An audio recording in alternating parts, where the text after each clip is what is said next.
Hi friends, ఇదిగోండి గుల్ఖాన్ అంటారు, ఇదేమో రోజ్ జామ్ అంటారు. ఇది మన పిల్లిలో వేస్తారు. మనం డైలీ తింటే ఇది చాలా మంచిది హెల్త్కి. రోజెస్తో చేస్తారనమాట. ఇదిగోండి ఇలా ఒక ప్యాకెట్ 100 రూపాయలు, 500 గ్రామ్ ఉంటుంది. ఇది తీసుకొని ఒక బాక్స్లో తీసి పెట్టుకుంటే డైలీ ఒక స్పూన్ తింటే చాలా మంచిది హెల్త్కి. ఇదిగోండి డబ్బాలో వేస్తున్నారు.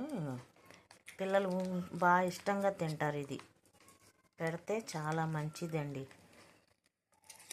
రోజ్ జామ్ అంటారు, మేము గుల్ఖాన్ అంటాం. ఇది కిల్లీలో వేస్తారనమాట. చాలా స్వీట్గా బాగుంటుంది. ఈ ప్యాకెట్ మీద 100 రూపీస్ ఉంటుంది. 70-80కే ఇస్తారు. ఇది అన్నం తిన్నాక డైలీ ఒక స్పూన్ తింటే చాలా మంచిది. పిల్లలకైనా పెద్దవాళ్ళకైనా మంచిదండి. ఇది స్వీట్ తిన్నట్టు ఉంటుంది. హెల్త్ బెనిఫిట్స్ కూడా చాలా ఉన్నాయి దీనివల్ల. నచ్చితే లైక్ చేసి షేర్ చేయండి, సబ్స్క్రైబ్ చేసుకోండి. ఇది ఎవరెవరికి తెలుసో కామెంట్ చేయండి.